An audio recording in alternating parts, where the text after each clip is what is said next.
I exposed my boss's affair, and now I'm out of a job. I never thought exposing my boss's affair would cost me my job, but here we are.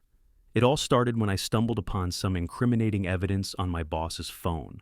At first, I had no idea what I was looking at. But once I pieced everything together, I couldn't ignore it. I knew what I had to do, but I didn't anticipate the consequences.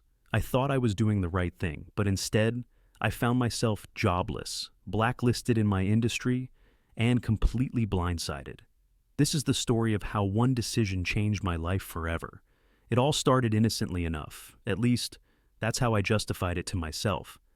I was working late one evening, finishing up some reports that my boss had asked for. As usual, the office was quiet, and I had the place to myself. I was used to staying late, getting ahead on tasks, and just generally trying to make a good impression. That night, my boss, Mark, had left his phone on his desk. I don't know why I even picked it up, but something told me to do it. Maybe it was curiosity. Maybe it was a sense that something didn't feel right in the air lately.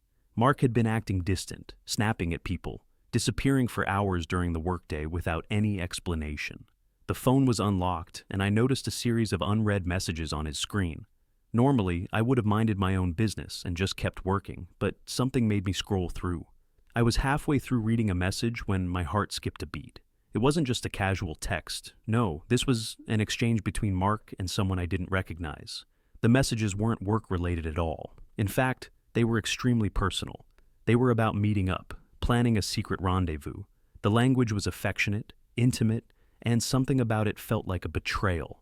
I quickly scanned through the rest of the texts, feeling guilty but oddly compelled to keep reading. There it was, confirmation that Mark was having an affair. Not just any affair, but with a colleague from a different department. It all clicked in my mind. The missed meetings, the late nights, the secretive behavior. He was cheating on his wife, and worst of all, he was doing it right under our noses. I stared at the phone for what seemed like an eternity. I didn't know what to do next. This was big, too big to ignore. But I wasn't just going to brush it off either. I knew something had to be done. But at the time, I thought I could handle it privately. I debated for hours whether I should tell someone, anyone, but eventually I decided I couldn't keep it to myself. The more I thought about the situation, the more conflicted I became. On one hand, I felt like I had to do something. This was an affair that could potentially ruin not just Mark's marriage, but his career, and it was happening right under everyone's noses. On the other hand, what did I have to gain by exposing him? If I blew the whistle, would I end up with a target on my back? What if it backfired? What if I was wrong? The internal struggle was eating away at me. I sat in the office late that night, the phone still in my hand, wondering if I should delete everything and pretend I'd never seen it. I could just walk away, stay out of it, and keep my head down like I always had. But something inside me wouldn't let it go. I remember thinking about the company's culture. It was all about integrity, about transparency. We were supposed to be a team, and yet here was my boss, our leader, being dishonest, sneaking around behind everyone's backs. I was supposed to respect him, but how could I when he was doing something so clearly wrong? I finally decided to make a plan. I couldn't confront him directly, not without proof, but I couldn't just sit on this either. I needed to tell someone, maybe HR, but I didn't want to seem like I was gossiping or trying to get him in trouble for something personal. So I started documenting everything. The messages, the times he was missing, the things I had seen that didn't add up. I knew that if I did this, there was no going back. Once the truth was out there, everything would change. Mark could lose his job, his marriage, and everything he'd worked for. But I wasn't sure how I would live with myself if I stayed quiet and let the situation continue. The next few days were a blur of anxiety and sleepless nights. Every time I saw Mark in the office, I felt this knot in my stomach. I couldn't stop thinking about the texts, the secrets, the lies. I'd catch myself wondering if anyone else knew or if I was the only one who'd stumbled upon this. But at the same time, I kept telling myself that I had to do the right thing. It wasn't long before I made up my mind. I had to tell someone. I couldn't let this situation fester any longer, and I couldn't let my boss think he was untouchable. I needed to expose him, not just for the sake of his wife, but for the integrity of the company itself. I knew I could face some serious consequences, losing my job, damaging my reputation, but I convinced myself that doing the right thing was more important than my own comfort. I decided to go to HR. It wasn't an easy choice, but I felt like it was the safest option. If I went to the higher-ups directly, it could look like I had ulterior motives or personal issues with Mark. But HR was neutral ground, and I knew they had to handle situations like this professionally. I wrote up a report detailing everything I had found, every message, every detail, everything that pointed to Mark's affair. I included timestamps, screenshots from the phone, and notes about his behavior at work. It was all there, laid out for them to see. It wasn't just speculation, it was evidence. I tried to keep my emotions out of it as I wrote, but I felt a sense of dread building inside me. I wasn't sure what would happen next. What if Mark found out it was me? What if he tried to turn it around and accuse me of overreacting or causing trouble? Once I finished the report, I sat there for a few minutes, staring at the screen. The weight of the decision hit me all over again. I took a deep breath and hit send. The email was off. I had done it. But now, there was no turning back. I didn't hear anything for a couple of days, and during that time, I did my best to keep my head down. Mark was still around, still acting the same way, distant, defensive, and short with people. But I started to feel the tension building. I couldn't shake the feeling that something was coming, that I was about to be pulled into something much bigger than I ever expected. Then, on the third day after sending the email, I was called into HR. When I received the email from HR asking me to come in, my stomach dropped. I had spent the past few days trying to distract myself, hoping that maybe nothing would come of it, but deep down, I knew I was about to face the consequences of my actions. I arrived at the HR office and was greeted by Emily, the head of HR. She was calm, professional, but there was an intensity in her eyes that I couldn't quite read. She asked me to sit down and offered me some water. Then she got straight to the point. "We've received some concerning information about your report regarding Mark," Emily said. "We've been investigating the situation, and we want to hear your side of the story. Can you walk us through what you found?" I took a deep breath, trying to steady my nerves. I wasn't sure what to expect, but I knew this wasn't going to be easy. I recounted everything, how I found the messages, how Mark had been acting strangely, and how I had put together the pieces. I showed her the screenshots I had taken, and she listened intently, asking me clarifying questions when necessary. At first, Emily was silent, her face impassive as she reviewed the evidence. Then she looked up at me. "I appreciate your honesty, but this is a serious accusation. You do realize that if these claims are false, or if they come back to hurt Mark's reputation without sufficient proof, this could have consequences for you as well, right?" The weight of her words hit me like a brick. My mind raced, and I could feel my heart pounding in my chest. I hadn't thought about the full ramifications of what I was doing. What if it all came back to haunt me? What if I was wrong? But I had seen the evidence. I knew what I had found, and I wasn't going to back down now. "I understand the consequences," I said, trying to keep my voice steady. "But I'm confident in what I found. I didn't do this to hurt anyone, but I couldn't ignore it. I felt it was important to bring this to light." Emily nodded, though she didn't seem convinced. "We'll need to conduct a full investigation into this. You've done the right thing by coming forward, but it's going to take some time. Please don't discuss this with anyone else until we've completed our process." I agreed, though a sense of dread settled over me. This wasn't going to be over quickly. There was no telling how long the investigation would take or what Mark's reaction would be when he found out I was the one who reported him. As I left the HR office, my mind was in overdrive. I had made my move, but now I had no idea what the fallout would be. Was this really the right thing to do? Or had I just set myself up for disaster? The next few days felt like a blur. I tried to keep my head down at work, but I couldn't shake the anxiety gnawing at me. Every time Mark walked by my desk, I held my breath, half expecting him to confront me. But instead, he acted as if nothing had changed. He was still his usual self, distant, aloof, but never suspicious. Or at least, I didn't think he was acting suspicious. It wasn't until the following week that I started noticing the signs. First, it was the cold shoulders from colleagues. People I had worked closely with for years started avoiding eye contact with me, chatting less around the coffee machine, and generally acting weird. Some would nod awkwardly when I passed by, while others just pretended they hadn't seen me at all. Then, I overheard two of my coworkers whispering about the situation. I could catch bits of the conversation. I heard it was my name who reported Mark. "Yeah, HR has been all over it," one of them said. before quickly stopping when they realized I was standing right behind them. It hit me like a ton of bricks. This wasn't just a quiet investigation anymore. The rumor mill was already in full swing, and my name was at the center of it. I had tried to be discreet, but somehow, word had gotten out. That same day, I received an email from HR informing me that the investigation was under review and that I was to stay on standby. I felt the pit in my stomach deepen as I read those words. What did that even mean? Would I be fired for causing trouble? Or was this just a delay?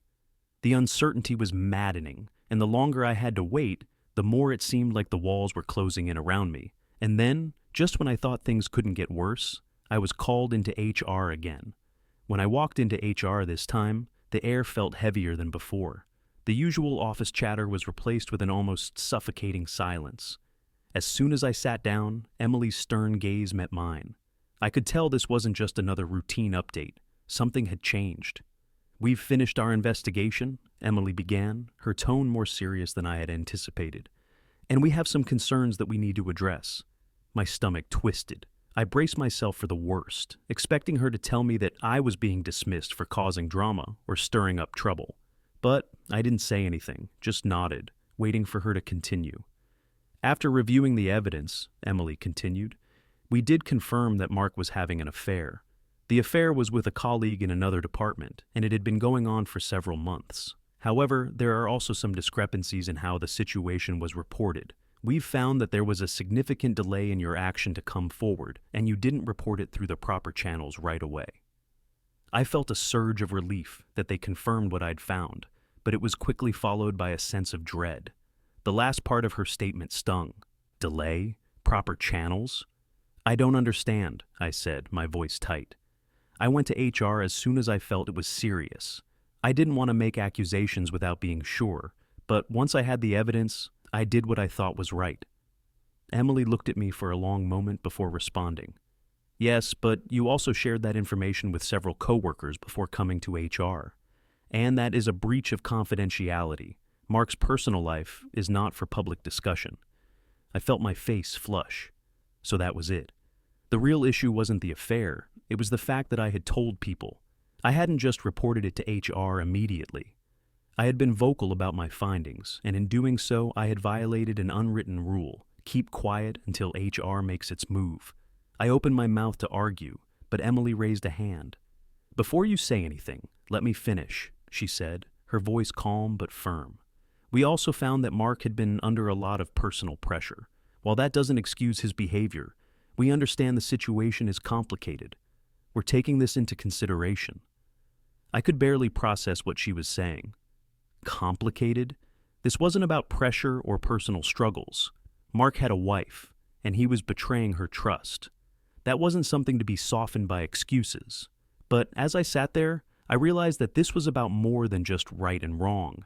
It was about saving face for the company and protecting the reputation of higher-ups. "Mark's actions have been addressed," Emily continued. "He will be taking time off to sort out personal matters, but we've decided that your role here will remain unchanged, for now." The words hit me like a slap. For now. "I don't understand," I replied, my voice shaky. "If you confirmed everything I reported, why is this my fault? Why does it feel like I'm the one being punished here?" Emily looked uncomfortable, but she didn't back down. "You violated internal policy by discussing it with coworkers before bringing it to HR. As a result, we're going to have to issue a formal warning." My heart sank. A warning? That's it?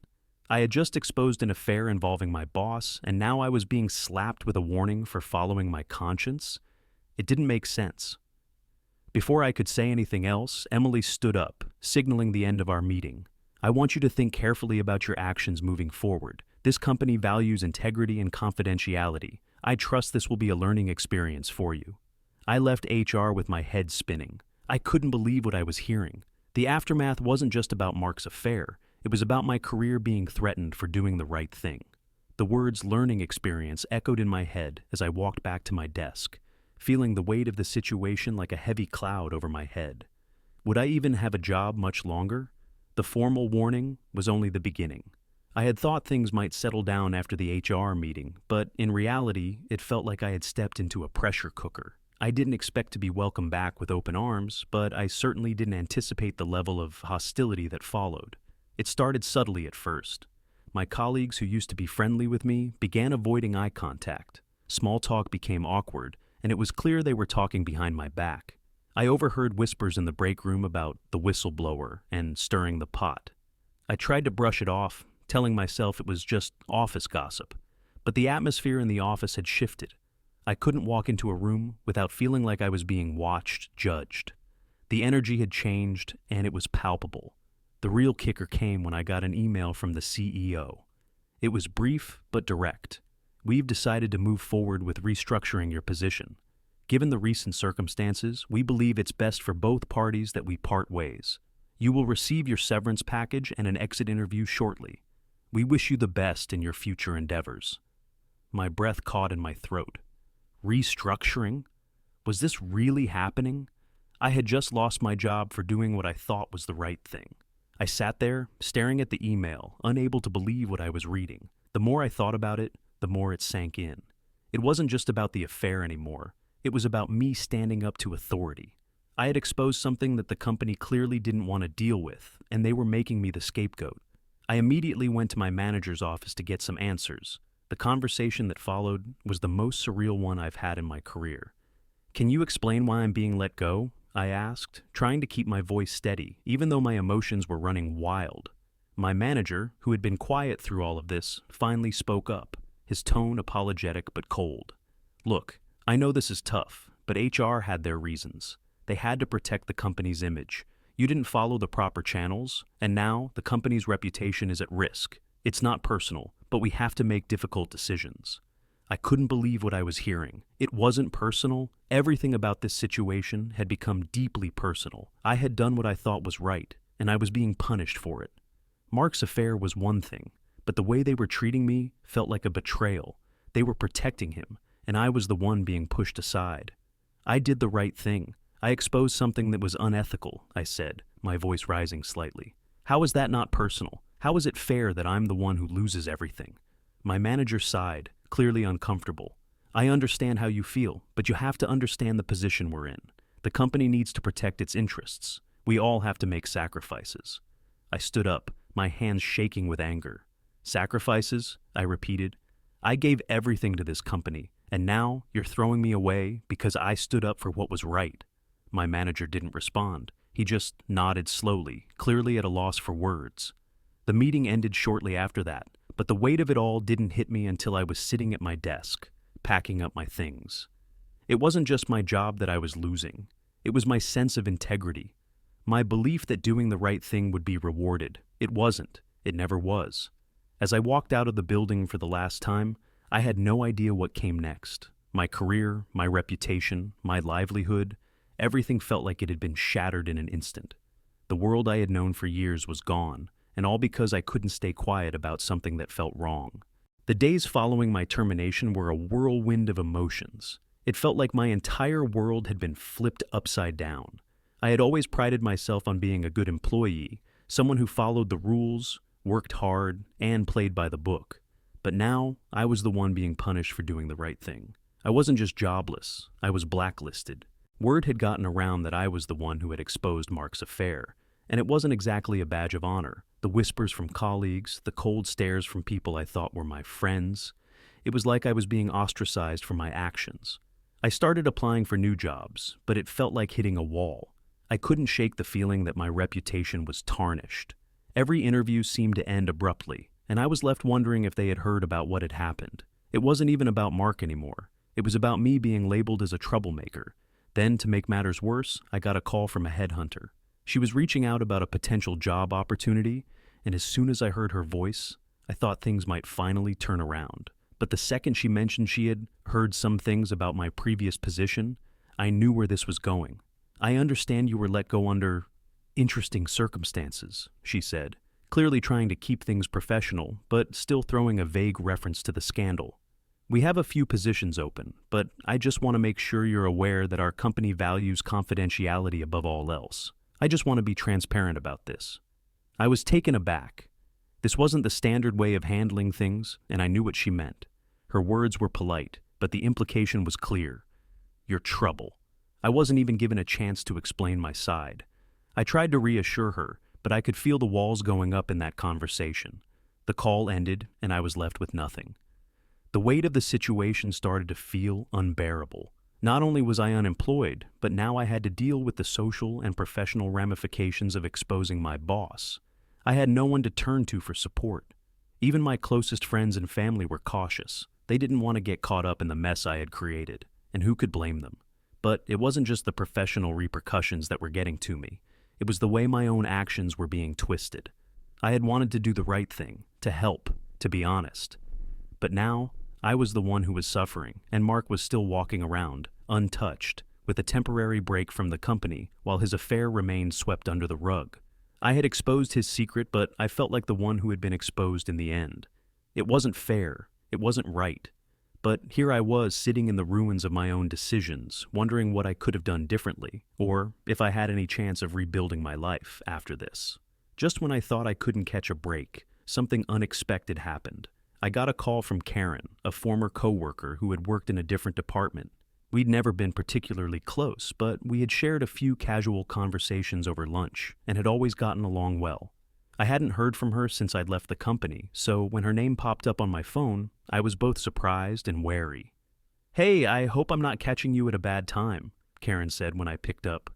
"I just wanted to check in. I know things have been rough for you lately, and I don't think it's right the way everything went down. I wanted to let you know I've got your back." I was stunned. I hadn't expected anyone from the company to reach out, let alone someone from a different department. Karen had always seemed pleasant enough, but I didn't know if she was just being polite or if she really meant it. "I really appreciate that," I replied, trying not to let my guard down too quickly. "But you don't need to get involved. It's a mess, and I'm trying to move on." But Karen wasn't done. "I know. And trust me, I've heard the rumors, what they're saying about you. And it's not fair. But I also know what happened behind the scenes. I've been talking to a few people, and it's not just you. You're not the only one who's been feeling the fallout from Mark's actions. A few of us have been noticing things too. Things that should have been addressed, but weren't." Her words were like a light at the end of a tunnel. I felt a mix of confusion and relief. What did she mean? Who else was noticing what had happened? "I don't want to get you into trouble," Karen continued.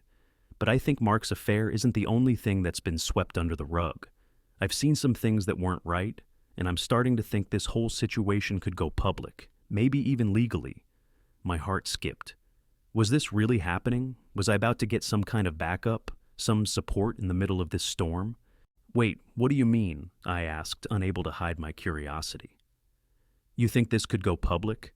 "I do," Karen replied. "I think there's a lot more to this than just the affair. Mark isn't as untouchable as everyone thinks. People are starting to talk. People who have seen things that they shouldn't have. And I think it's time someone spoke up about everything, not just you." I could hardly believe what I was hearing.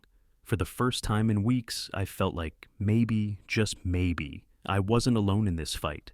Someone else knew the truth, and Karen wasn't just giving me empty words of sympathy. She was hinting at a plan, something more than just comforting me. "I want to help," Karen said quietly, "but I need to know you're willing to go all in on this. This could get messy, and I don't know what the consequences will be, but I'm with you if you're ready." The decision weighed heavily on me. I had already lost so much. Was I really willing to risk everything again? But at that moment, I realized something. I hadn't just exposed Mark's affair for no reason. It was about integrity, about fairness. I couldn't just walk away now.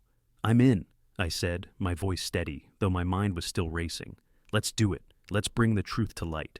After that conversation with Karen, I felt a renewed sense of purpose. The uncertainty I had been feeling for weeks was replaced by a burning determination to not let Mark and the company get away with this. I wasn't just going to sit back and let them sweep everything under the rug. It was time to take action, and this time, I wouldn't be alone.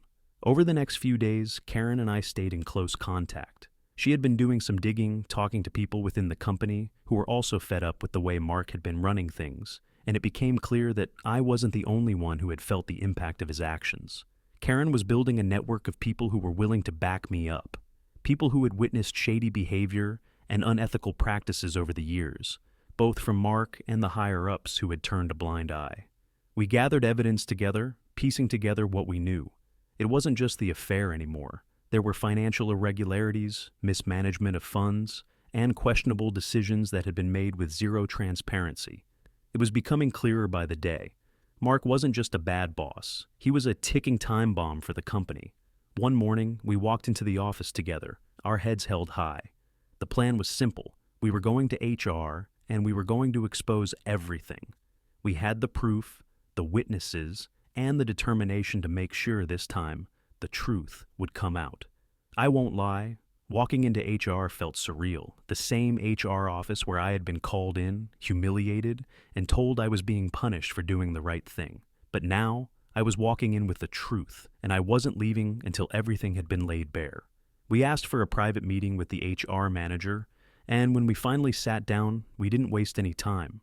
Mark's affair isn't the only issue here, I said, voice steady. We've gathered evidence of financial misconduct, poor management decisions, and a general culture of dishonesty that's been happening behind the scenes. It's time for it to stop. I handed over the documents we had compiled, and Karen spoke up, adding her own observations and the names of people who were ready to testify. There was no turning back now. We had made our move. The HR manager listened carefully, but there was something about her that made me uneasy. She nodded along, but I could tell she was weighing her options. She wasn't exactly jumping to act, and I wasn't sure if that was because she didn't want to rock the boat or if she was simply trying to keep her own job intact. "We take these matters very seriously," she said after a long pause. "But this is a lot to take in. We'll need time to investigate and speak with the necessary people. You'll be contacted once we've gathered all the facts." I left the meeting feeling a mix of anxiety and relief. We had done what we could. We had exposed the truth. Now it was in the company's hands. The waiting game was unbearable. The days stretched on, and I couldn't shake the feeling that I was walking on thin ice. The company's response to our evidence had been slow, and I could sense that HR was trying to handle things delicately, probably to avoid any bigger scandal. Mark, meanwhile, had disappeared from the office, likely on vacation, as a way to avoid facing the music. Then, about a week after our meeting, I received another email from HR. My heart raced as I opened it, but this time, it wasn't a form letter or a vague update. It was a direct communication that the company had completed its internal investigation and made a decision. I was asked to come into HR once again. When I arrived, I was greeted by the same HR manager, but this time, there was a shift in the atmosphere. There was a sense of finality in the air. I sat down, waiting for the verdict. After a thorough review of the evidence and speaking with various employees, the company has decided to take action, she said. Mark's employment has been terminated due to the unethical behavior we uncovered. We are also investigating financial discrepancies and reviewing the leadership structure moving forward. I could hardly believe what I was hearing. After everything that had happened, after the risks I had taken, it felt surreal to finally hear that Mark was being held accountable. It wasn't just the affair. It was everything that had been swept under the rug for years. But there was something else? The HR manager looked at me with a softer expression than before. "We also understand that the way this situation has been handled has been difficult for you," she continued. "We've decided that your actions, while not in line with internal procedures, were made with the company's best interests in mind. After discussing it with senior management, we've decided to reinstate you in your position. However, you will be placed on a probationary period, and we ask that you work closely with HR to ensure proper communication in the future." I was stunned. Not only had Mark been let go, but they were offering me my job back, with the promise that I could rebuild my career. The decision was both a relief and a shock. I didn't expect everything to be resolved so neatly, and I certainly didn't expect the company to turn things around in my favor. As I left HR, I realized that even though the battle had been hard, I had come out stronger. Sometimes doing the right thing doesn't come with immediate rewards, but in the end, truth has a way of coming to light. I took a deep breath, stepping into the office again, but this time with a sense of empowerment. I knew that I had stood up for what was right, no matter the cost. And that was something no one could take away from me.